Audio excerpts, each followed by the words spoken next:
우리 청년분들, 형제 자매분들, 요즘 한국 사회 어떻게 돌아가나요? 엄청 빠르게 돌아가죠, 그렇죠? 누구보다 빠르게, 남들과는 다르게, 색다르게 그런. 틀렸는데? 감사합니다. 굉장히 건강한 공동체네요. 예, 감사합니다. 많은 이들이 최선을 다해 살아가는 세상 속에 여러분들 살아가고 있잖아요, 그렇죠? 그런데 교회는 어떤가요? 이렇게 빠르게 돌아가는 세상 속에서 교회만 탁 오기만 하면 어떤 느낌이 드나요? 약간 좀 뒤처지는 것만 같고, 뭔가 세상을 쫓아가는 것만 같고, 그런 느낌이 드시죠? 네. 교회 오면 또 뭐라 합니까? 멀쩡하게 이제 밖에서 세상 속에서 잘 살고 있다가 교회 딱 왔어요. 큐티 학교 딱 들으면 뭐라 그래요? 죄인이야. 네. 기분이 어떤가요? 기분이 어때요? 안 나빠요? 나쁘죠? 네. 처음엔 나빠요. 지금은 이제 죄인이라고 딱 들어도 죄인이죠 이렇게 받아들이지만, 처음에 딱 죄인이라 하면 기분이 언짢아요. 왜? 내가 왜? 나 착하게 살았는데? 내가 무슨 죄를 지었는데? 그 기분이 나쁘다고 고백을 딱 하잖아요. 그러면은 교회에서 뭐라 하나요? 그 기분 나쁜 게 바로 죄성이야. 그렇게 많이 들어봤죠? 오히려 그 죄성이라 하면서 막 찌르기도 해요. 그 대표적인 이와 같은 반응을 한 인물이 오늘 말씀에 나타나는 바로 사울입니다. 여러분들 사울 잘 아시죠? 잘 모르시나요? 왜 대답이 이렇게? 잘 아시죠, 사울? 사울과 다윗, 그쵸? 근데 오늘은 사울과 다윗이 아니라 사울과 사무엘에 대해서 이야기를 할 겁니다. 한 명 그랬어요. 네. 자, 사울이 이렇게 얘기합니다. 여러분들이 얘기했다 한번 생각해 보세요. 하나님, 날 선택하셨다면서요. 내가 뭘 잘못했습니까? 아들이라고 하면서 내가 내 마음대로 사는 게 그렇게 안 입고 오세요? 그렇게 마음에 안 드세요? 아들이라면서요. 기도하러 기도의 자리에 나아가서 욕기도를 하면서 하나님께 부르짖죠. 여러분들 많이 경험해 보셨잖아요. 아까 간증자도 그렇게 얘기하더라고요. 욕기도 한다고. 자, 이제 TF가 몇 회죠? 15. 어제 누구한테 물어보니까 75회 이러던데 잘못. 15회죠. 75회까지 이어지길 기도합니다. 아멘. 네. 자, 15회를 앞두고 이런 생각이 듭니다. 이 TF 또 하나? 이게 먹힐까? 막 내 생각이 막 올라오고, 그쵸? 막 불평과 짜증이 막 밀려와요. 하나님께서 왜 이 TF를 계속 이 방법을 사용하시는 걸까? 오늘 말씀 속에서는 사무엘과 사울이 나오죠. 이 TF를 준비하는 과정 속에서 이 오늘 사무엘과 사울의 말씀을 묵상하면서 하나님의 이 말씀이 어떤 메시지로 나에게 와닿는지, 오늘 우리 여러분, 아까는 감정을 이렇게 해가지고 찬양을 했다면 지금은 지성을 여셔서 잘 이해하셔야 돼요. 예배 말씀 들을 때는 머리를 여시고 집중해서 이해하고, 찬양할 때는 마음을 여셔서 성령님이 주시는 감정으로 이렇게 받아들이고, 이제 예배 드리고 나아가서는 어떻게 살아야 되죠? 삶으로, 의지로 살아내는 그 연습이 바로 우리 성도님들, 우리 형제 자매분들이 삶에서 드리는 예배겠죠. 오늘 이 말씀을 통해서 깨닫고 적용하는 시간이 되었으면 좋겠습니다. 자, 포인트 1 한번 띄워주실래요? 네, 자존감. 자존중감이라고 하죠. 줄여서 자존감이라고 합니다. 자존심이랑은 좀 다르죠. 우리 교회 처음 오신 분들도 몇 분 계실 것 같은데, 자존심은 뭔가요? 타인이 자신을 존중하거나 받들어 주길 바라는 감정이죠. 자존감은 뭐예요? 자존감은 자기 자신을 있는 그대로 존중하고 사랑하는 감정입니다. 그럼 자존감이 높은 사람은 어떻게 반응하냐면, 어떤 문제를 딱 만났을 때 이걸 방어할 준비가 되어 있어요. 그렇지만 이 자존감이 지나치게 높으면 어떻게 되냐면, 여러분 나르시즘이라고 알죠? 자기 애에 빠집니다. 과도한 자기 사랑으로 빠질 수가 있죠. 이 과도한 자기 사랑에 빠진 사람은 어떤 반응이 나타나냐면 우월감으로 변하게 됩니다. 근데 이게 우월감도 그저 우월감만 있는 게 아니라 우월감 속에 뭐가 있냐면 열등감이 함께 있어요. 그리고 이런 사람들이 나름대로 자기 자신이 최선을 다해서 살아가죠. 자, 두 번째 포인트. 벌써 나왔네요. 자존감이 왜곡되면 우월감으로 바뀌는 거죠. 사실 이제 아까 얘기했듯이 우월감이 느끼는 사람의 핵심 감정은 열등감이에요. 자신이 이 열등감을 감추기 위해서, 그리고 그것을 부정하기 위해서 스스로 자신은 다른 사람보다 우월하다고 허세를 부리는 거죠. 예를 들어서 가인이 아벨을 죽였잖아요. 그 원인이 뭔가요? 열등감이죠. 가인은 최선을 다해서 하나님을 예배했어요. 그러나 하나님이 받아주시지 않으셨죠. 그래서 아벨을 묵상하기 시작합니다. 저 인간을 죽여야 되는데 죽여버려요. 사울이 다윗을 죽이려고 한 것도 열등감 때문이죠. 자, 포인트 3. 인지 왜곡.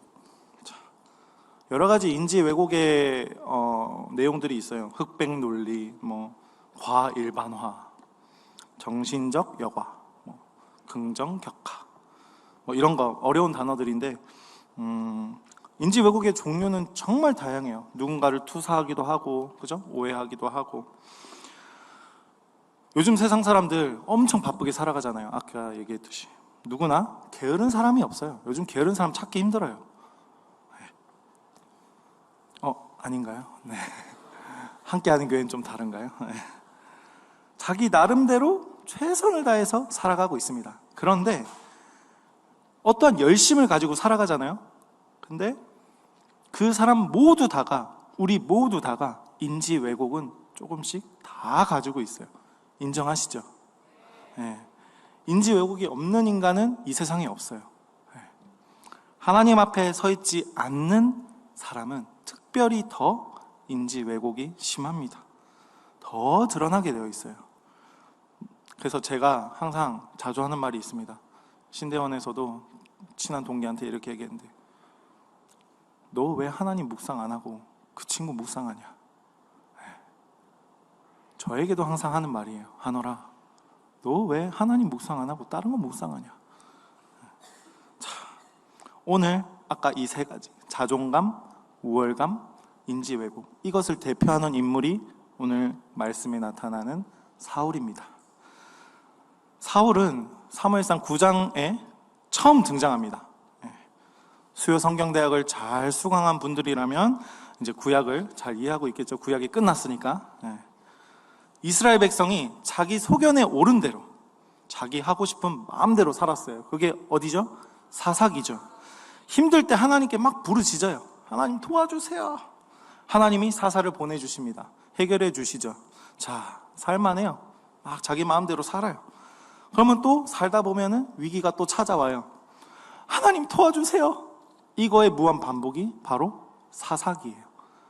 무슨 회적 목마도 아니고, 그죠? 계속 돌고 돌아요. 그러다가 이제 사사기가 지나서 하나님이 사무엘을 이스라엘 백성들에게 보내십니다. 여기서 되게 재미있는 게, 저만 재미있을지 모르겠지만 하나님이 사무엘을 보내시는데, 사사기 마지막 부분에 보면은 에브라임 산지에서 미가의 집이 우상 숭배를 하거든요. 에브라임 산지 출신이 사무엘이에요. 이 무슨 의미인지 바로 파악하시는 분들은 성경을 굉장히 많이 보신 분들일 텐데, 하나님의 뜻이 어떤 뜻인지 이스라엘 백성들은 알 턱이 없었어요. 왜? 묵상을 안 해서 그래요. 굉장히 중요한 거예요. 하나님의 그 말씀을 계속해서 묵상하고 매일같이 하나님과 동행했으면은, 에브라임 산지가 하나님에게 우상 숭배를 한 지역인데 하나님이 여기서 사무엘을 태어나게 하셨다? 우와, 이게 뭐지? 라고 생각했을 거예요. 그런데 알 턱이 없었겠죠, 이스라엘 백성들은. 결국 어떤 결과가 나오냐? 왕을 세워달라고 조릅니다. 하나님이 죄에서 선으로 바꾸실 수 있는 능력이 있는 것을 믿지 못한 이스라엘 백성들은 눈에 보이는 왕을 세워달라고 쪼르죠. 그죠? 자, 우리 청년이라 하지 말라 했는데, 형제 자매분들, 형제 자매님들, 하나님께 무언가 간구한 적 있으시죠? 하나님 이거 주세요, 저거 주세요. 하나님 응답해 주시던가요? 아무도 대답이 없네요. 아무도 응답을 못 받았네요. 네. 응답해 주시기도 해요. 어떻게? 예를 들어서, 자, 아기가 칼을 달라고 엄마한테 쪼릅니다. 엄마 칼을 줄까요, 안 줄까요? 안 주죠. 절대 안 줘요. 근데 방법이 있어요. 어떤 방법이냐? 장난감 칼을 줍니다. 그럼 아기가 어떨까요? 아, 기쁘다. 아, 엄마 날 사랑해. 마찬가지로 우리가 하나님 앞에서 우리가 원하는 것을 기도할 때 하나님이 들어주시기도 해요. 근데 하나님 마음이 어떨까요? 안타깝겠죠. 네. 하나님이 사울을 세워달라는 이스라엘 백성들을 보시는 눈이 딱 그랬을 거예요. 어떡하지? 그래, 저기 제일 작은 베냐민 지파의 조그만한 그 작은 가정에 좀 키 크고 잘생긴 애가 있네. 쟤 좀 세워야 되겠다. 세우셨겠죠. 왜? 사람들, 자, 하나님은 외모를 보지 않으시지만 사람은 이 외모를 보겠죠. 여러 가지 숨은 뜻이 있겠죠. 자, 사울이 베냐민 지파였잖아요. 근데 사울이 결과가 어땠어요? 죽었죠. 죽었는데 하나님께 죄를 지었어요. 하나님, 베냐민 지파 미워할 만하잖아요. 자, 베냐민 지파에 엄청난 인물이 나중에 탄생합니다. 누굴까? 사도 바울. 사도 바울이 베냐민 지파예요. 우리는, 자, 여러분들, 우리는 그 한 사람의 잘못 계속 기억하잖아요. 그 사람 얼굴 볼 때마다 이 사람 어떤 잘못 저질렀는데 바로 떠오르죠. 네. 하나님은 베냐민 지파의 잘못을 기억하지 않으십니다. 하나님은, 아멘, 하나님은 우리의 태도와 자세를 보십니다. 하나님 과거를 묻지 않으세요. 그런 하나님이세요. 자, 큰 1번 한번 띄워주시겠어요? 자존감을 세워준 사무엘. 누구의 자존감을 세워줬을까요? 사울의 자존감을 세워줬겠죠. 자, 사무엘상 9장 21절 같이 한번 읽어볼까요? 한번 찾아보시겠어요? 바로 앞에 있거든요. 사무엘상 9장 21절. 나왔네요. 감사합니다. 같이 읽어볼까요? 시작. 사울이 대답하여 이르되 나는 이스라엘 지파의 가장 작은 지파 베냐민 사람이 아니니까 또 나의 가족은 베냐민 지파 모든 가족 중에 가장 미약하지 아니하나이까 당신이 어찌하여 내게 이같이 말씀하시나이까 하니. 하나님께서 사무엘에게 왕이 될 사람을 알려주십니다. 자, 그래서 사무엘이 사울을 만났어요. 사울에게 정체성을 알려주죠. 그때 사울의 반응이 저랬어요. 내가 작은데 하나님, 사무엘님, 내가 작은데, 이렇게 작은 지파의 작은 자인데 어떻게 내가 왕이 되겠습니까? 엄청 겸손하죠. 이때 사울의 자존감은 낮은 상태였어요. 왜? 아직 왕의 정체성이 없던 거죠.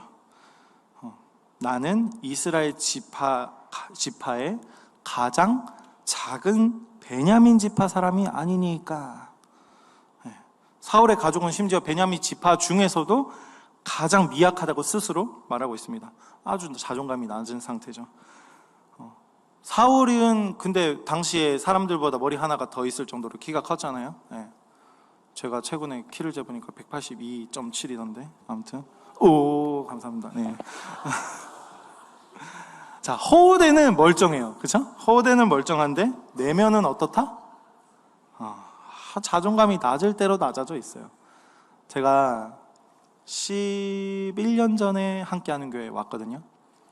그때 1청년부터 시작했습니다. 그때 키가 지금이랑 똑같겠죠. 딱 사울의 상태였어요. 1청년이 지나고 2청년이 지나고 3청년까지 했어요. 그리고 지금 여러분에게 말씀을 전하고 있습니다. 할렐루야. 하나님 감사합니다. 하나님께서 우리를 부르셨을 당시에 우리의 모습은 어땠나요? 여러분도 돌이켜보세요. 다 교회 예수 처음 믿었을 때 그 모습, 하나님 앞에서 내가 죄인이라고 탁 깨달아졌을 때 여러분은 어땠나요? 아직 못 깨달은 분들도 있는 것 같은데, 그 딱 하나님 앞에서 내가 죄인이라고 탁 깨달아지는 순간 어떤 느낌이 드냐면 뭘 해도 죄예요. 내가 살아있는 것 자체가 죄라고 느껴져요. 숨 쉬는 것도. 그래서 어떤 생각이 드냐면 죽어야 되나? 라는 생각까지 듭니다. 이 생각이 안 드는 분들, 저랑 눈 마주치지 마세요. 죄성을 모를 수도 있어요. 복음을 모를 수도 있어요. 그래서 준비된 게 있어요. 큐티 학교. 끝났지만 또 있어요. 또 들으시면 돼요.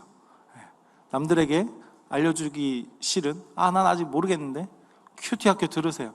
그럼 다음에 큐티 학교 듣는 청년, 저거 복음 못 깨달았다 판단하지 마세요. 절대. 자, 돌아와서 사울의 자손 사도 바울도 베냐민 지파였죠.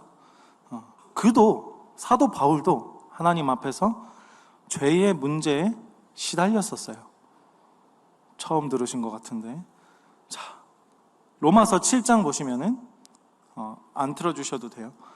바울은 로마서 7장 내용이 뭐냐면 주님 뜻대로 살고 싶은데 이게 사라지지 않습니다 고백하는 사도 바울의 모습이 나타납니다. 말씀대로 살고 주님 뜻대로 살고 싶지만 사라지지 않는 그 모습, 이 주제에서 제가 주제에 대해서는 다음에 설교할게요. 넘어가서 기대하는 바가 있겠죠. 자, 오늘 본문 17절 보시면은 17절 사무엘이 사울에게 이렇게 말합니다. 왕이 스스로 작게 여길 때에, 그리고 여호와께서 왕에게 기름을 부어 이스라엘 왕을 삼으시고. 이 사무엘의 부름을 받은 사울이 사무엘을 통해서 여호와 하나님께 기름 부음을 받습니다. 그리고 하나님께서 직접 사울에게 여호와의 영을, 어떤 영을? 여호와의 영을, 내 영이 아니에요, 하나님의 영을 부어주세요. 우리 담임 목사님 큐티 학교 하면은 하나님의 영이 부어지는 게 실제로 막 보이죠, 뒤에서 막. 그리고 하나님이 새 마음을 주십니다. 사무엘상 10장 9절 한번 볼까요? 틀어주시겠어요? 10장 9절 같이 읽겠습니다. 시작. 그가 사무엘에게서 떠나려고 몸을 돌이킬 때에 하나님이 새 마음을 주셨고 그날 그 징조도 다 응하니라. 자, 기름 부음 받은 사람의 특징이 뭐냐면 오늘 말씀에 새 마음 기록하세요. 기름 부음 받은 사람의 특징, 새 마음입니다. 이것 또 해? 저것 또 해?가 아니라 하나님이 이 TF를 통해, 하나님이 이 청년부를 통해서 어떤 은혜를 주실지 새 마음으로 기대하는 마음이 생기는 사람이 기름 부음 받은 사람이에요. 성경에 그렇게 나와 있습니다. 참여하고자 하는 마음이 바로 새 마음이겠죠. 우리 TF에 대한 마음도 마찬가지일 거라고 생각합니다. 자, 작은 두 번째, 선택받은 사람.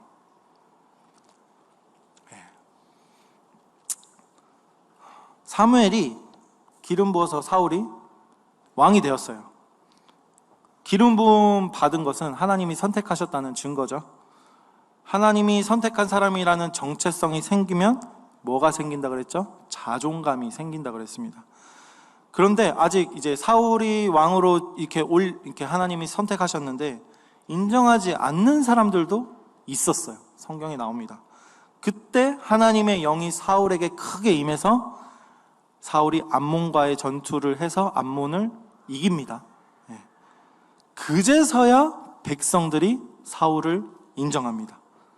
자, 우리 사랑하는 형제 자매분들, 나의 리더가 하나님이 세운 리더라고 인정이 되십니까? 몇 명 대답을 안 하시는데, 내가 봤을 때 그 리더가 리더답지 못하다고 할지라도 그 리더는, 셀장은 하나님이 세운 사람이에요. 인정하셔야 돼요.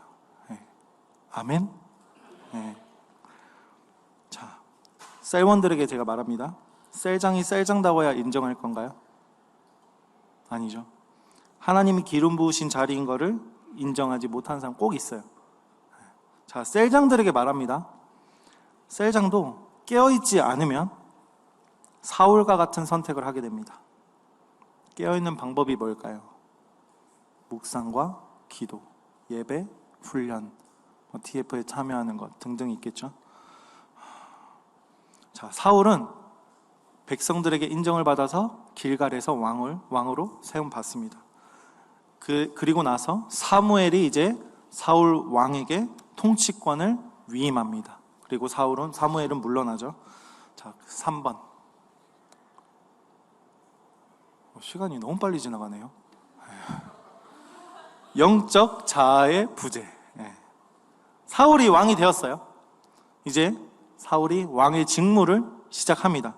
이 고대 이스라엘 왕의 직무가 두 가지가 있었는데, 첫 번째는 뭐냐면 군대를 인도해서 이스라엘을 외부 침략자나 적들로부터 지켜내는 일을 하는 게 왕의 직무 중 하나였어요. 그리고 두 번째가 뭐였냐면 법적 판결을 내리는 재판관의 역할을 하는 게 왕의 직무였어요. 율법을 지키게 하는 의무가 있었던 거죠, 왕에게. 자, 사울은 첫 번째 직무는 지켰죠. 적들을 통해서 이스라엘을 지켰어요. 싸움 잘했어요.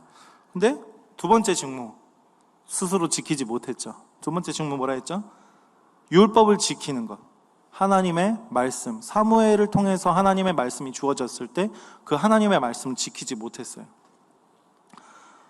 어떤 내용이었냐면, 사무엘이 하나님의 말씀을 뭐라고 전했냐면, 아말렉을 침략했을 때 아말렉 사람들을 다 죽이고 거기에 있는 모든 것들을 다 없애라 그랬어요.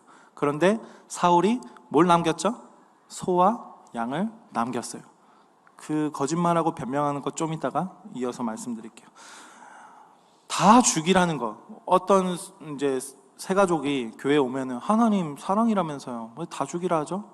이렇게 물을 수도 있겠지만, 어제 큐티학교 묵상에서 제가 말씀드렸듯이 이 성경 말씀은 성령의 은혜가 아니고서는 우리가 이해할 수 없는 부분들이 굉장히 많습니다. 그래서 우리가 묵상하거나 말씀 읽을 때 성령님께 도움을 구하면서 읽는 것이 굉장히 중요하다고 말씀드렸어요.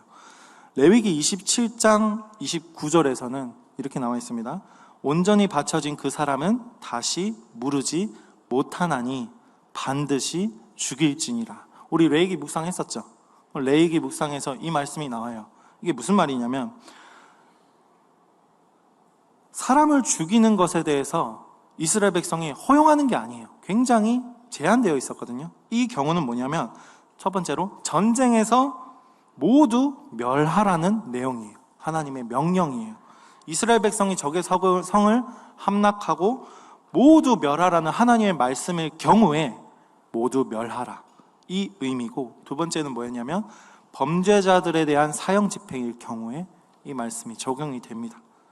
자, 어려운 내용은 넘어가고, 자, 이 영적 자아가 없었던 이 사울이 자기 마음대로 판단하고 결정했어요. 여러분들 살면서 교회 오기 전에 그럼 다 그렇게 사셨잖아요.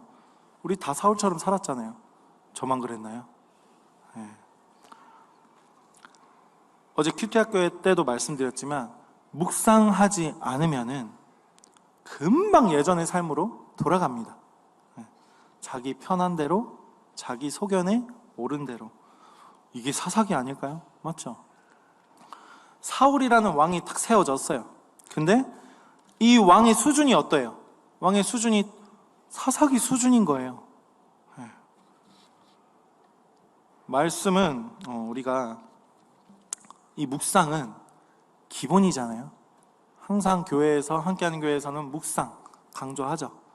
막 귀에 막 딱지가 생겼어요. 묵 듣자마자 딱지가 생겼어. 그런데 이 묵상을 여러분들 목숨 걸어야 돼요. 네, 아멘. 묵상 안 하면 뭐였죠? 묵상 안 하면 머리 감지 말자. 묵상 안 하면 밥도 먹지 말자. 묵상 안 하면 화장도 하지 말자. 남자들 묵상 안 하면 민성이 어디 있나요? 묵상 안 하면 옷도 입지 말자. 네. 아무도 웃지 않네요. 네. 자, 큰 2번 넘어갈게요. 우월감에 빠졌어요. 사울이 열등감이죠. 내 나름대로, 사울 나름대로 육적 자아가 살아났어요. 자존감이 생겼어. 이제 육적 자아가 살아났어. 스스로 판단할 수 있게 됐습니다. 여러분들 교회 와가지고 이제 TF 하면서 뭔가 해내고 이루면서 육적 자아가 다 생겼잖아요. 근데 이 되게 웃긴 게 육적 자아 딱 생기고 나면은 TF 딱 끝나고 나면은 어떤지 아세요? 교회를 떠나는 청년들이 하나 둘씩 있어요. 떠나는 사람이 뭐라고 말하면서 떠나는지 압니까? 지쳤다, 비효율적이다, 감정 소비다. 이 뭐하러 하노? 교회 남아있는 게 시간 낭비인 것 같이 느껴지기도 해요. 우리의 감정이 요동치기 때문에. 우리는 죄성이 있잖아요. 그리고 반대로 또 이제 나가면은 뭔가 난 해낼 것만 같아. TF에서 뭐 해봤으니까 난 이제 다 할 수 있을 것 같아. 회사에서 사람 만나도 내가 다 그 사람들 휘어잡으면서 막 잘 섬기고 관계 잘할 수 있을 것 같아. 근데 교회가 걸림돌이 되네. 수요일도 나와야 되고 뭐 기도에 계속 있네. 뭐 하는 짓이지? 난 세상에 나가서 열심히 그들을 섬겨야 되는데 라는 생각이 스물스물 올라옵니다. 그러나 우리는 여러분들 잘 들으셔야 돼요. 그때부터 시작해야 되는 게 하나 있습니다. 영적 자아를 기르셔야 돼요. 그때부터 엎드리고 섬기셔야 됩니다. 아멘입니까?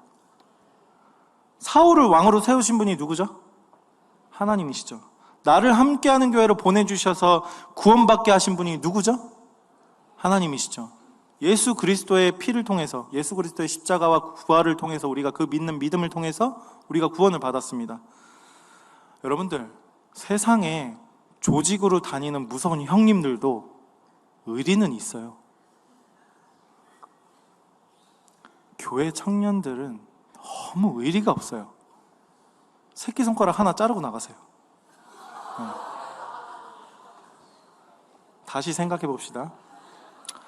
청년부의 방향과 내가 받아들이는 방향이 같은가?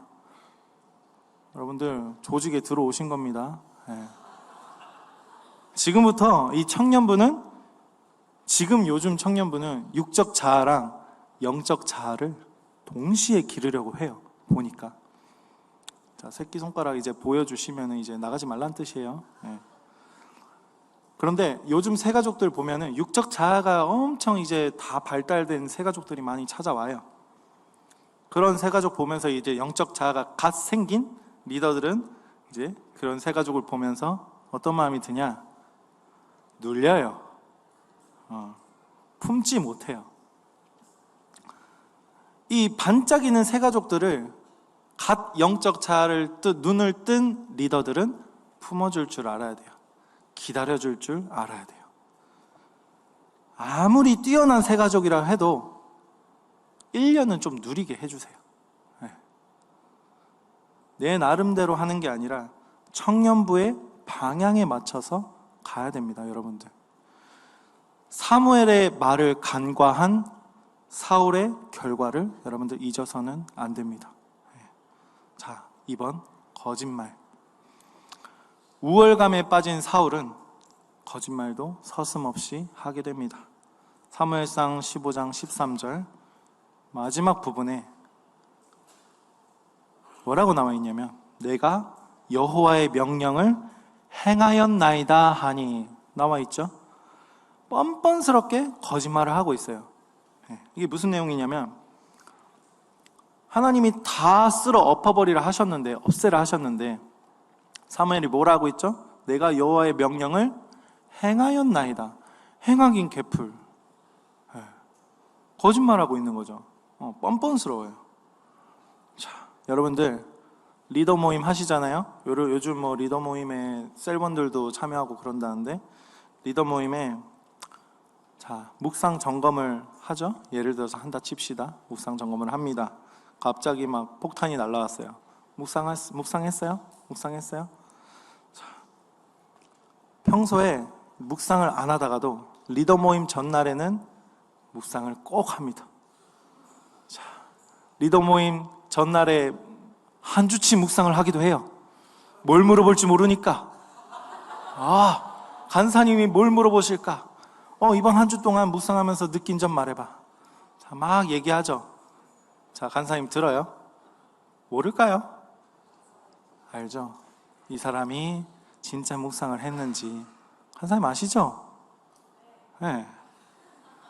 자, 전날에 하루 전날에 전체 다 묵상을 해오는 이 여우 같은 사람들도 있어요. 그래 놓고 나눔을 합니다. 묵상이 어땠는데 화요일에는 어땠어요? 수요일은 하나님이 이런 은혜 주셨고요. 목요일엔 내가 실패했었어요. 근데 금요일에 오기 전에 묵상을 해보니까 하나님이 또 좋은 은혜를 주시네요. 살 힘이 나요. 뭐 하는 겁니까 지금? 자, 여러분들 고신대학교 올라가면은 비석이 하나 있는데 거기에 뭐라 적혀 있죠? 호람대요. 무슨 의미죠? 하나님 앞에서. 자, 나는 누구 눈치를 보고 있나요? 하나님? 아니면 목사님? 아니면 정주영 간사님? 하나님을 모르니까 사람 눈치를 보는 거예요.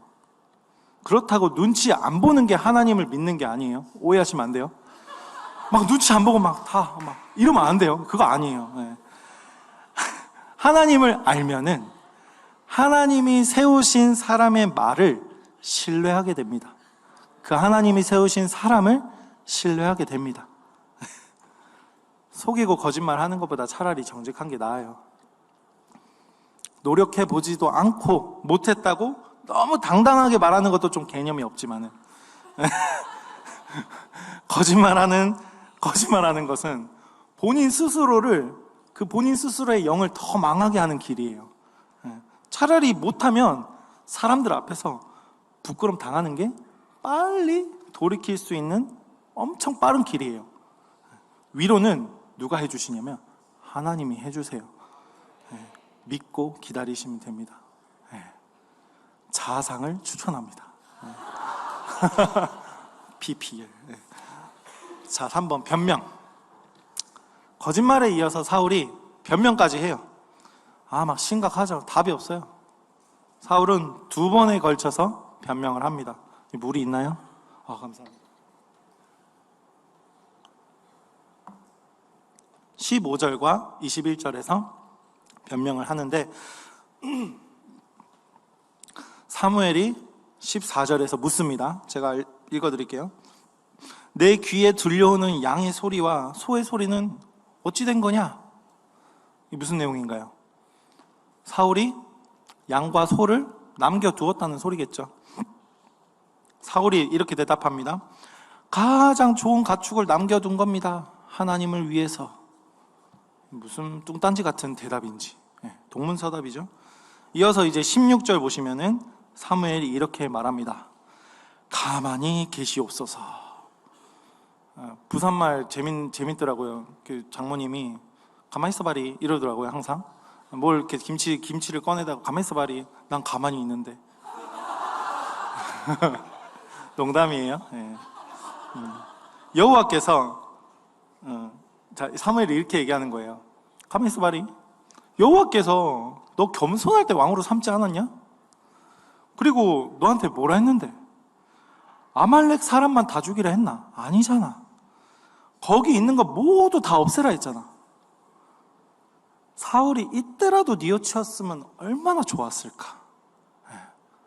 그 딱 자기의 죄가 탁 까발려졌을 때 여러분들 느껴보셨죠? 공동체에서 내 죄가 탁 까발려졌을 때, 내 교만이 탁 까발려졌을 때, 어때요? 막, 부끄러워. 죽을 것 같아, 막. 숨고 싶어. 사울이 딱 그랬을 것 같아요. 그래서 변명을 하죠. 여러분들 변명 많이 해보셨죠? 공동체에서. 근데 변명하면 변명이지 나만 모르고 다 알아요. 예. 자, 21절에 사울이 변명합니다. 다만 21절 한번 들어보시겠어요? 15장 21절. 네, 같이 읽어볼게요. 다만 백성이 그 마땅히 멸할 것 중에서 가장 좋은 것과 길갈에서 당신의 하나님 여호와께 제사하려고 양과 소를 끌어왔나이다 하는지라. 네. 자, 하나님이 명령하신 대로 아말렉 사람을 다 죽였는데 그래도 하나님이 기뻐하실 만한 가축들을 제가 남겨왔습니다 라고 하는 거예요. 하나님 뭐라 했었죠? 3절에 뭐라 했었냐면 모든 걸 다 죽이라고 명령하셨어요. 그래서 22절과 23절에 사무엘이 이 답없는 사울에게 결국에는 눈물을 머금고 하나님의 말씀을 전합니다. 첫 번째가 어떤 내용이냐면 순종이 제사보다 낫다. 그리고 두 번째는 거역하는 것, 하나님의 말씀을 거역하는 것은 어떤 죄냐면 점치는 죄. 그리고 완고한 것은 뭐냐면 우상숭배라고 분명하게 못을 박습니다. 사울 왕이 여호와를 버렸으므로 여호와도 왕을 버려 왕이 되지 못하게 하셨다. 이 사울의 불순종과 하나님의 말씀을 거역하고 뉘우치지 않고 거짓말 그리고 변명으로 완고하게 행동한 결과는 하나님께 버림받는 거예요. 여러분들, 사울이 인지 왜곡이 있었어요. 큰 3번. 네. 하나님의 말씀을 사울이 끝까지 이해하지를 못했어요. 이 상황이 되어서도. 인지 왜곡이죠. 이쯤 사무엘이 이쯤 얘기했으면은 좀 깨닫고 뉘우치고 회개해야 되는데 22절과 23절의 말씀을 했음에도 불구하고 이 사울은 끝까지 왜곡해서 막 이상한 소리를 합니다. 막. 자, 1번 체면과 자존심. 15장 30절 같이 한번 읽겠습니다. 사울이 이르되 내가 범죄하였을지라도 이제 청하옵나니 내 백성의 장로들 앞과 이스라엘 앞에서 나를 높이사 나와 함께 돌아가서 내가 당신의 하나님 여호와께 경배하게 하소서 하는지라. 이 자존심이 아직 남아있는 거죠. 이스라엘 앞에, 장로들 앞에, 백성들 앞에서 나를 높여주세요. 이게 회개하는 사람의 태도와 자세인가요? 아니죠. 죽음과 자존심 중 여러분들 선택하라면 뭘 선택할 건가요? 네. 자존심을 버리는 것과 죽음을 선택하라 했을 때 자존심 버리는 거 선택하겠죠. 근데 죽어도 자존심은 버릴 수 없다. 그럼 어떻게 되는 거야? 그냥 죽는 거예요. 자존심이 훼손되고 수치를 당했으면 자상, 약간 이런 자상을 가면 이 수치심이 저기요 잠시만요. 자상을 가면은 이 수치심의 원인이 나의 죄로 인한 것임을 알게 됩니다. 내 죄를 보면 아까 뭐라 그랬죠? 죽고 싶어진다 그래요. 근데 죄를 보고 죽고 싶다는 생각이 아직 안 들었다? 큐티 학교를 가시면 됩니다. 아직 내 모습이 보이지 않는 것, 잘못을 머리로만 아는 거죠. 알 수 있어요. 여러분들 똑똑하기 때문에. 내가 죄인이다. 머리로 알잖아요. 그런데 아직 뉘우치지 않은 모습들, 아직까지 불평불만하는 모습들, 머리로만 알고 있는 거예요. 자기 중심성에서 벗어나지 못한 겁니다. 그래서 사무엘이 말했죠. 순종이 제사보다 낫다. 하나님께 순종하는 것이 네가 판단하는 모든 것들보다 낫다. 아멘? 네. 자, 2번 누가 더 슬플까? 15장 35절입니다.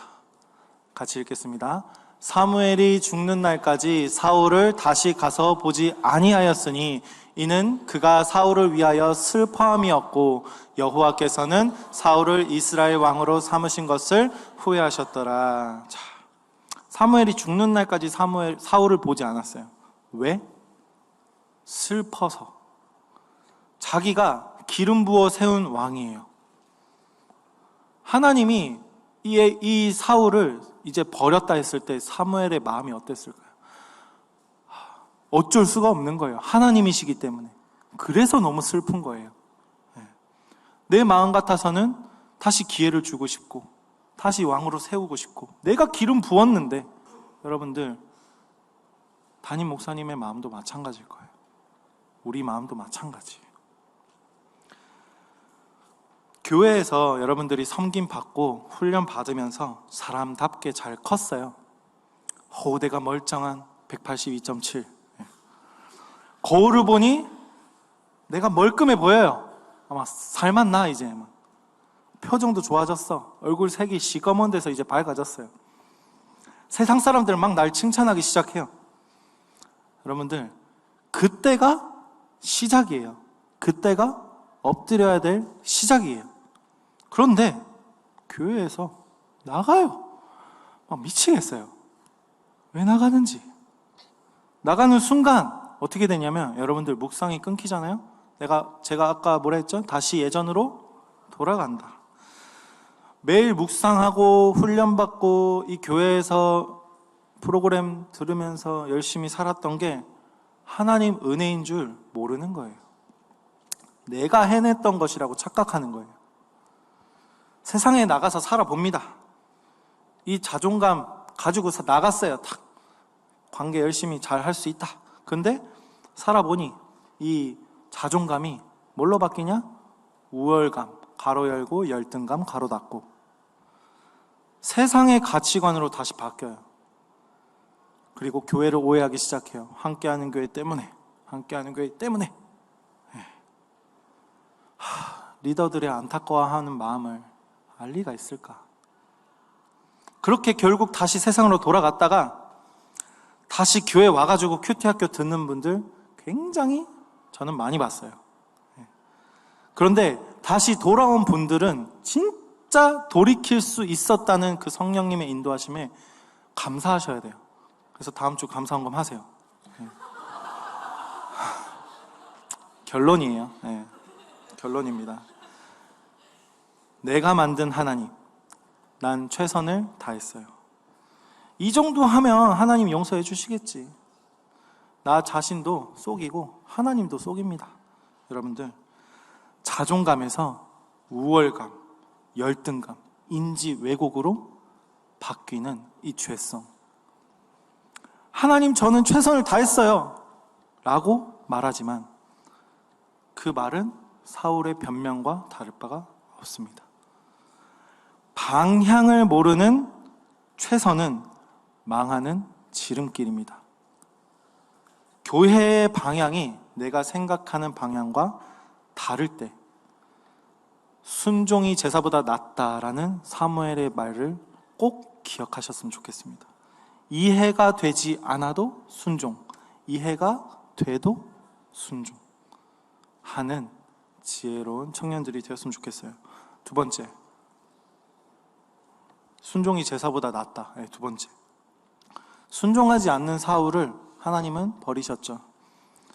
이스라엘이 고난을 당했잖아요. 구약 보면 계속 고난과 회복과 고난과 회복, 사사기의 반복이에요, 전체가.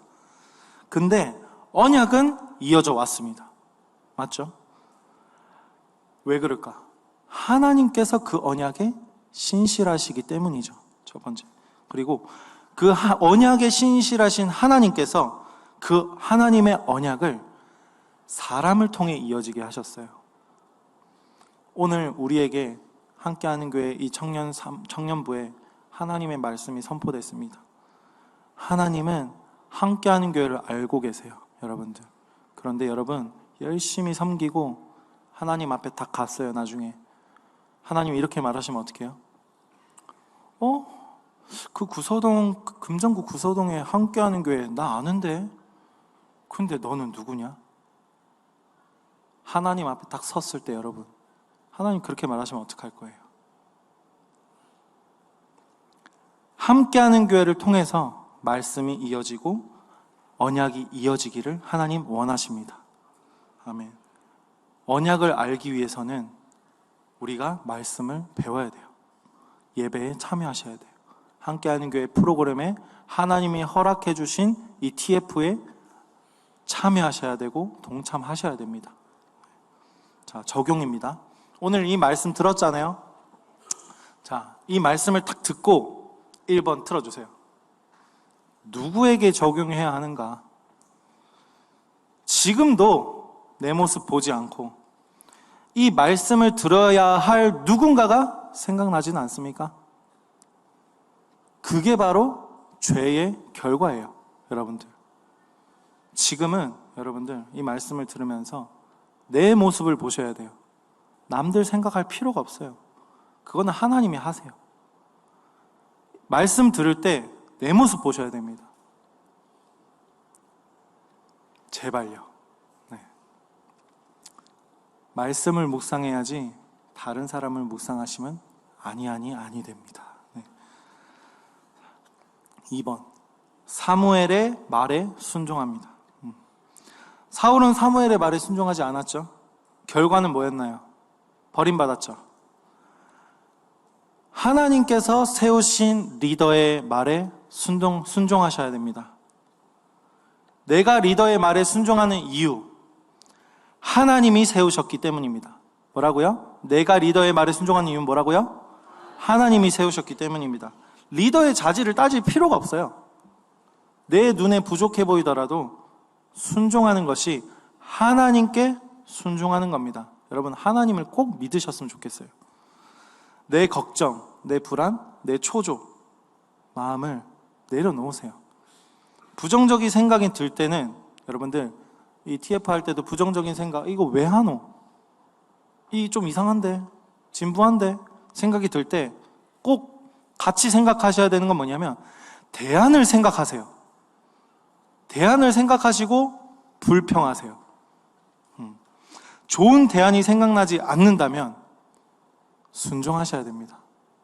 아멘입니까? 네. 3번, 사무엘은 사울을 사랑했다. 성도는 서로를 사랑해야 합니다. 특별히 사무엘은 사울을 사랑했습니다. 사무엘은 사울을 끝까지 사랑하면서 안타까워했어요. 여러분들, 하나님이 이 사울이 죄를 짓고 하나님이 이제 사울을 버린다고 했을 때 사무엘이 아침에 일찍이 일어나서 사울에게 달려갔어요. 그가 죄를 지었었더라도, 그가 잘못을 했었더라도 최선을 다해서 뛰어가는 사랑하는 열정이 있었어요. 리더는 셀원을 사랑하셔야 됩니다. 성도는 서로를 사랑해야 합니다. 하나님의 명령이에요. 10계명을 둘로 나누면은 하나님 사랑, 이웃 사랑. 여러분들 이웃을 사랑하지 않는다는 것은 하나님 말씀을, 율법을 어기는 거예요. 버리는 것은 하나님의 영역이에요. 하나님이 포기하시기도 전에 내가 포기하면 안 됩니다. 그게 바로 불순종이죠. 내 눈에 그 청년이 부족해 보이더라도 하나님께 묻고 그 청년을 만나러 한 걸음에 달려갈 그 마음에, 그 따뜻한 마음이 있으셔야 돼요. 답답한 청년이 있더라도 여러분들 그 청년을, 그 내 형제 자매를 사랑하는 하나님의 마음을 느끼셔야 합니다. 그래서 여러분들 셀원들을 격려 많이 해주세요. 그를 위해서, 그녀를 위해서 한 걸음에 달려가 주세요. 남자 셀장이 그녀를 위해서 내가 달려가라 했다고 한 걸음에 달려가가지고 오해받게 하지 마시고, 여러분들 담임 목사님 화내는 거 따라하지 마세요. 먼저 품고 섬기는 연습부터 하셔야 됩니다. 화낼 수 있는 경우는 내가 그 사람을 정말 나와 같이 내 가족처럼 사랑할 때 화가 나요. 의로운. 내가 정말 그 영혼을 내 목숨처럼 사랑하는지, 하나님이 나를 사랑하신 것처럼 내가 그 영혼을 사랑하는지 스스로 먼저 점검해 보셔야 돼요. 율법보다는 사랑입니다. 정주영 간사님 따라하지 마세요. 알겠죠? 교회의 방향이 이거니까 넌 잘못됐어, 넌 고쳐야 돼 라고 말하는 건 한 명이나 두 명으로 충분합니다. 그분의 마음 헤아려 보셨어요?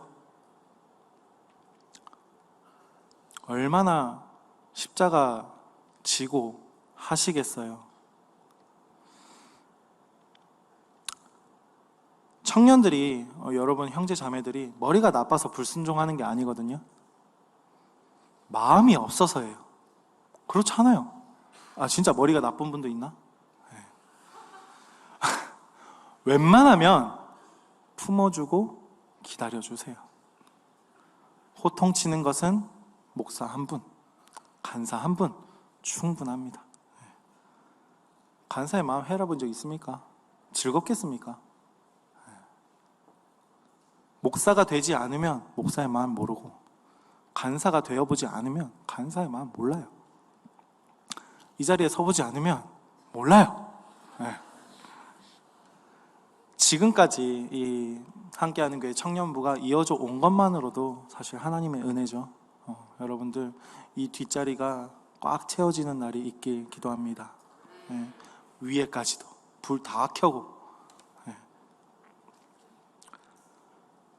사랑은 허다한 죄를 덮는다는 말씀이 있습니다. 고린도전서 13장 사랑장이잖아요. 사랑은 온유하고 겸손하고 시기하지 아니하고 질투하지 아니하고. 아까 적용 첫 번째, 말씀을 나에게 적용하시면 됩니다. 그리고 두 번째, 리더의 말에 순종하셔야 됩니다. 그리고 세 번째, 사랑하자 서로. 불순종해서 버림받아서 세상에 나가서 하나님 저는 최선을 다했어요 라고 울면서 소리치는 이런 불상사가 생기지 않도록 지금 말씀을 듣고 정신을 차리고 하나님의 음성을 듣는 청년들이, 형제 자매분들이 되시길 주의 이름으로 축복합니다. 기도에 우리 기도하면서 찬양하면서 나아가길 원합니다. 하나님께서 우리를 함께하는 교회로 보내주셨습니다. 내가 인생을 살아올 때 지금까지 내 마음대로 선택하고 내 소견에 옳은 대로 선택하고 살아왔습니다. 그러나 하나님의 은혜로 내가 이 자리에 나와서 주님이 이끄시는 곳에 나와 예배를 드립니다. 이제 우리는 고백합니다. 주님, 날 이끌어주세요. 간절히 나는 주님만을 원합니다. 하나님 채워주세요. 하나님의 사랑을, 진정한 찬양을 드릴 수 있도록 하나님 도와주시옵소서. 주께 가까이, 주께 가까이 날 이끄소서. 간절히 주님만을 원합니다.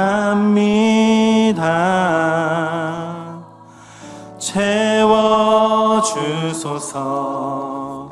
주의 사랑을 진정한 찬양 드릴 수 있도록 주께 가까이, 주께 가까이 날 이끄소서. 간절히 주님만을 원합니다.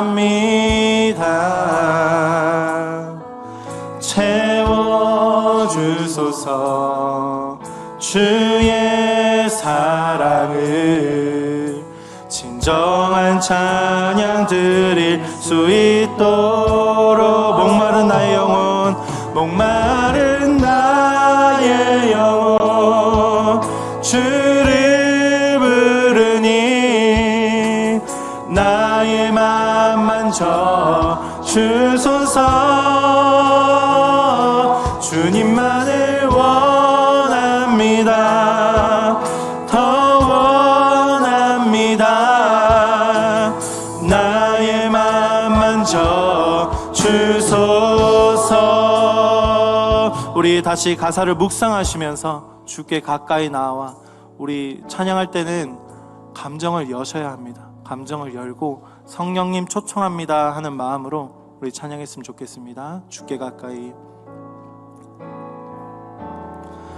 주께 가까이 날 이끄소서. 간절히 주님만을 원합니다. 채워주소서.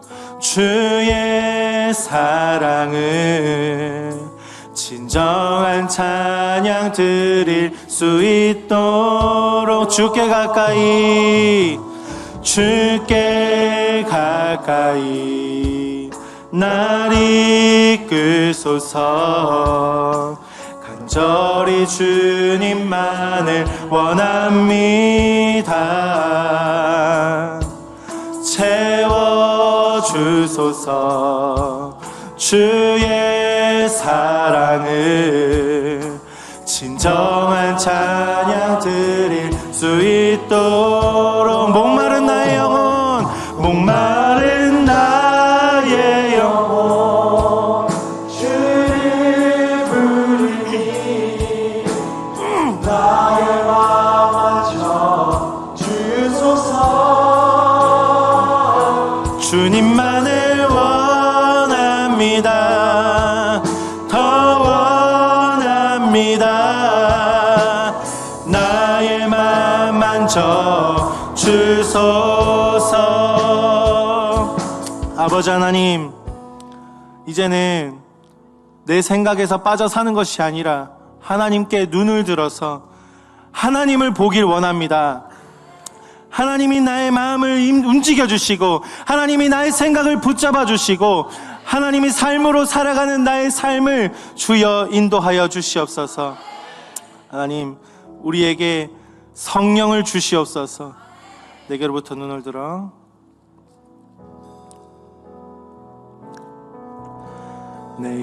내게로부터 눈을 들어 주를 보기 시작할 때 주의 일을 보겠네.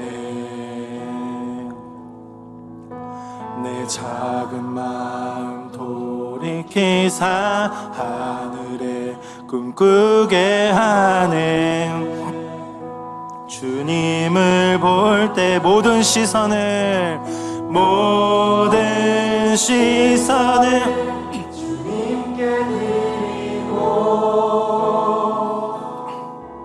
살아계신 하나님을 느낄 때 내 삶은 주의 역사가 되고 하나님이 일하기 시작하네. 성령이 나를 변화시킵니다. 성령이 나를 변화시켜 모든 두려움 사라질 때 주의 일을 봅니다. 주의 일을 보겠네. 황폐한 땅 한가운데서 주님만 알게 되리. 주님을 볼 때 모든 시선을 주님께 드리고 전능하신 하나님을 느낄 때 세상은 주의 나라가 되고 하나님이 일하기 시작. 모든 시선을 주님께 드리. 살아계신 하나님을 느낄 때 내 삶은 주의 역사가 됩니다. 삶은 주의 역사가 되고 그 삶에 하나님이 일하십니다. 일하기 시작하네. 내 삶을 인도하시는 하나님께서 그 하나님은 완전하신 분입니다. 그 하나님을 믿습니까? 그 하나님을 믿는 믿음으로 우리 찬양하며 나아갑시다. 완전하신 나의 주,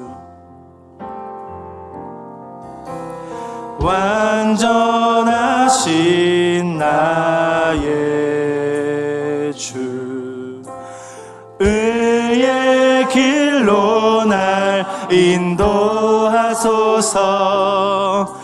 행하신 모든 일 주님의 영광 다 경배합니다.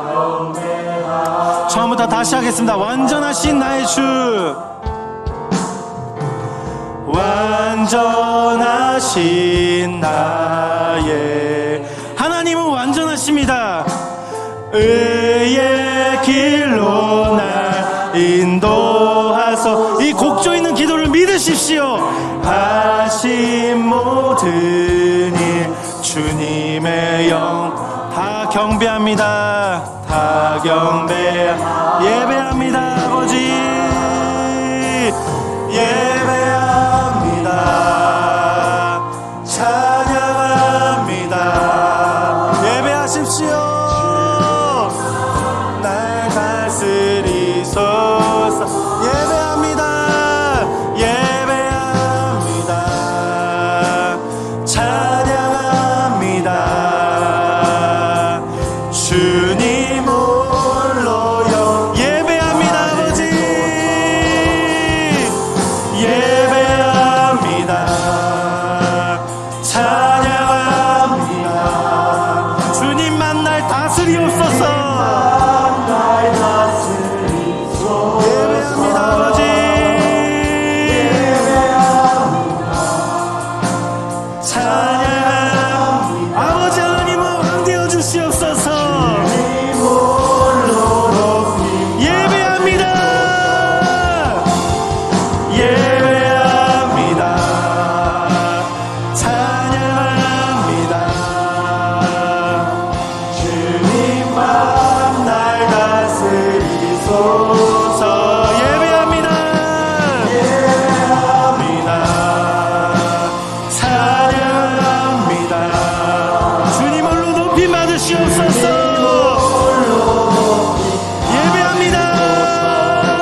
주님 홀로 높임 받으소서. 하나님께서는 지금 이 자리에 살아계십니다. 오늘 이곳에 계신 성령님, 나의 마음에 찾아와 주시옵소서. 우리에게 말씀하여 주시고 우리를 가르치소서. 닫힌 우리의 마음을 열어주시고 주의 빛으로 밝혀 우리를 인도해 주시옵소서. 우리 이 말씀 기억하면서 찬양하도록 하겠습니다. 오늘 이곳에 계신 성령님, 우리에게 말씀하시고 우릴 가르치소서. 닫힌 우리 마음 열어주시고 주의 빛으로 밝혀 우릴 인도하소서. 주님보다 앞서지 않고 겸손하게 주님의 말씀 기다리니 주님 손에 우릴 드립니다. 사랑으로 인도하소서. 오늘 이곳에 계신 성령님, 오늘 이곳에 계신 성령님, 우리에게 말씀하시고 우릴 가르치소서. 닫힌 우리 마음 열어주시고 주의 빛으로 밝혀 우릴 인도하소서.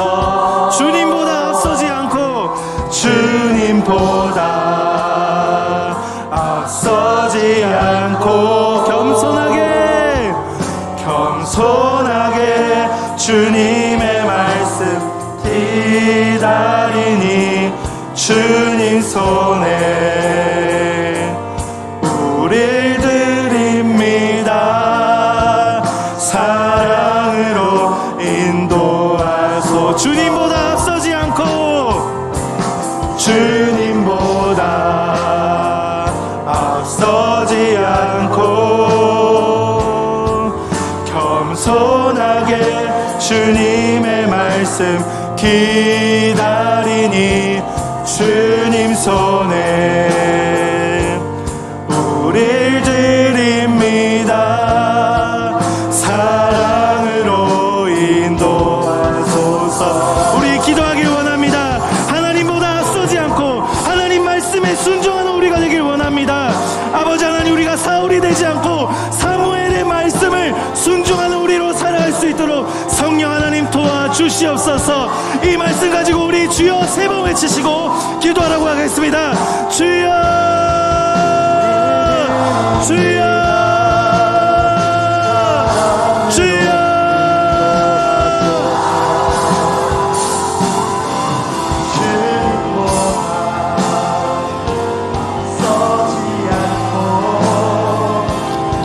주님, 우리의 생각을 내려놓게 하여 주시옵소서.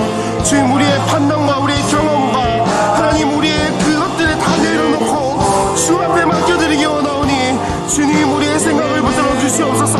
성령이시여 우리의 생각과 우리의 감정과 우리의 의지 가운데 임하셔서 주님, 우리의 생각을 내려놓고 하나님의 말씀에 그 하나님께서 세우신 권위 하나님의 뜻에 우리가 순종할 수 있도록 주님, 우리를 도와주시옵소서.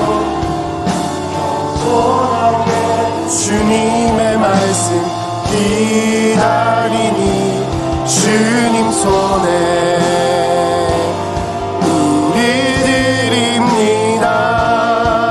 사랑으로 우리 함께 한 번만 더 찬양합시다. 주님보다 앞서지 않고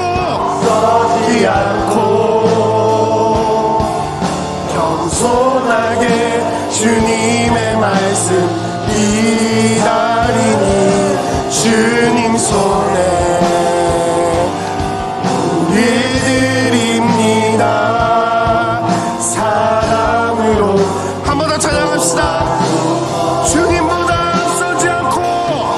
주님보다 앞서지 않고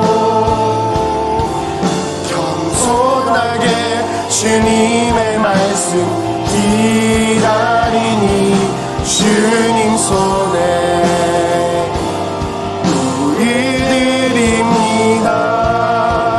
사랑으로 인도하소서. 죄송하지만 우리 한 가지만 더 기도합시다. 한 가지만 더 기도할 때 하나님 내 판단 내려놓게 하여 주시옵소서. 하나님 내 경험 내려놓게 하여 주시옵소서. 하나님 내가 저 사람보다 뛰어나다는 교만을 내려놓게 하여 주시옵소서. 하나님 다 내려놓고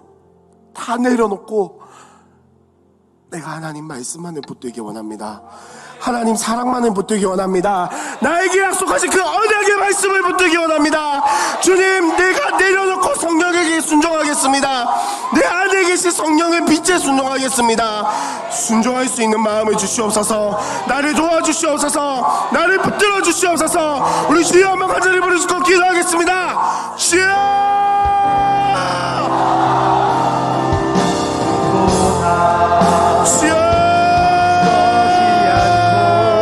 우리의 생각을 내려놓게 하여 주시옵소서. 하나님 내 판단과 내 경험과 내 이성으로 살아가는 것이 아니라 내 안에 말씀하시는 성령님 내 안에 계신 그 하나님의 언약을 붙들고 살아갈 수 있는 우리 모두가 되게 하여 주시옵소서. 하나님 나를 내려놓습니다. 나를 주님께 드립니다. 주여 나를 붙들어 주시고 주님 우리의 삶 가운데 우리의 인생 가운데 인도하시고 붙들어 가시는 그 예수 그리스도의 영을 예수 그리스도의 빛을 따라갈 수 있는 은혜를 허락하여 주시옵소서. 주여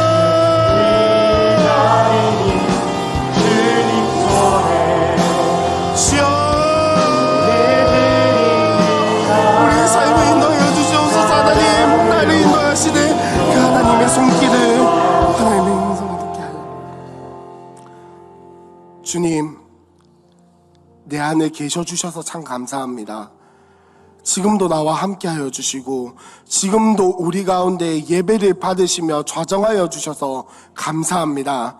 주님 내 안에 계신 성령의 음성을 듣기 원합니다. 내 안에 있는 하나님의 약속의 말씀을 붙들기 원합니다. 내 안에 계신 하나님의 음성을 듣기 원합니다. 주님 이제까지는 내 판단과 내 경험과 내 이성이 앞서서 하나님이 세우신 권위, 하나님이 세우신 공동체, 하나님이 우리에게 말씀하시는 것들을 놓치고 있었다면 주님 이제는 듣게 하여 주시옵소서. 주님 이제는 그 음성을 분별할 수 있는 지혜를 허락하여 주시옵소서. 이제는 그 성령께서 인도하시는 것을 볼 수 있는 영적인 민감함을 허락하여 주시옵소서. 헌금을 드렸습니다. 이 헌금이 쓰이는 곳에 하나님의 나라와 하나님의 영광이 드러나게 하여 주시고 하나님 감사와 고백과 헌신으로서 드린 이 예물을 드린 손길 위에 하나님께서 함께 하셔서 이 한 주간 살아갈 때 어떤 삶을 살아가든 성령과 동행하며 그 음성을 듣는 삶을 살아갈 수 있도록 주님께서 복을 더하여 주시옵소서. 이 모든 것 예수님의 이름으로 기도합니다. 아멘. 지금은 우리 주 예수 그리스도의 은혜와 하나님의 사랑과 성령님의 인도하심과 교통하심이 이제는 나의 것을 내려놓고 하나님의 말씀을 듣기 원하는 모든 이들에게 지금부터 영원토록 항상 함께 있을지어다. 아멘.